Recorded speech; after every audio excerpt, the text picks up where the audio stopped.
Bonjour, asalaamaaleykum sama gars yi dana ak jàmm seen CNG Pro wootu seen de technologie di leen bëgg di leen ziar lu bëree bëri te dina indi benn astuce bu am solo pour ci wàllu identification de piste Tigo yaa ngi koy yaas pour na nga def boo vérifier ba xam identifier sa piste bi mi ngi ci sa tur wala na nga def ba xam ñaata yan numéro lañ identifier ci sa carte d'identité na nga def ba vérifier ba xam ko tey moo na ne fa see indil pour boo ko bëggee xam après boo ko bëggee avant loolu képp koo xam ne abonné ko na nga abonné partagé like la vidéo maximum partage let's go ñu wan leen après da ngay ñëw fii da ngay def jees 183 nga def jees nga bës tuuti après nga xam ñëw bu ñëwee premièrement bi mooy fi la bind da la bindal bienvenue sur le portail de vérification te daal defoon option 1 pour vérifier l'identification de mon numéro pour nga vérifier sa identification de numéro ba xam mi ngi ci sa tur après nga ñëw fii nga tapé 1 nga ok après boo tapé 1 après dana laaj dala bind c'est le numéro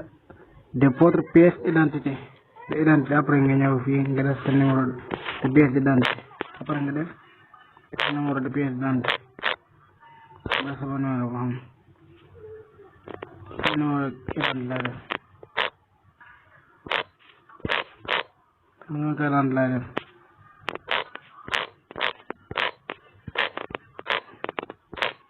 après ma ok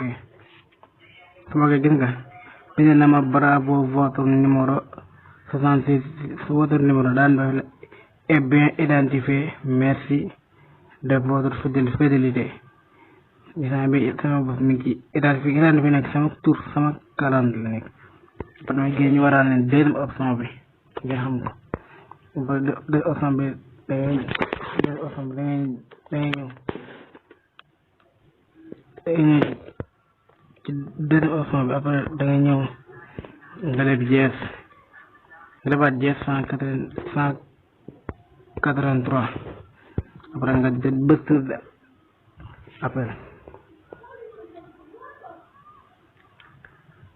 après nga xam bu ñëwee nga ñëw ci deuxième option bi mooy fi ñu bindal vérifier numéro rattaché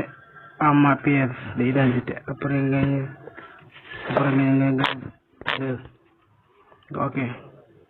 ok après lii la laaj dina la bind ceci le numéro de la pièce d'identité mu nga def encore ñu defaat ci numéro d'identité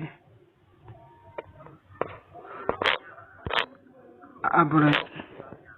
def numéro d'identité après ñu ok après gis nga mi defal nañu fii deux listes voici la liste de numéros d'identifier avec votre VNI pour defal deux listes de sama numéro ci suuf sama numéro suuf ak beneen numéro boo xam ne ci laa ko identifié kon sama gars yi loolu lañ leen indiloon ni ñor tey ci yeneen vidéo di leen ñaan ngeen partage like la vidéo merci beaucoup à vous.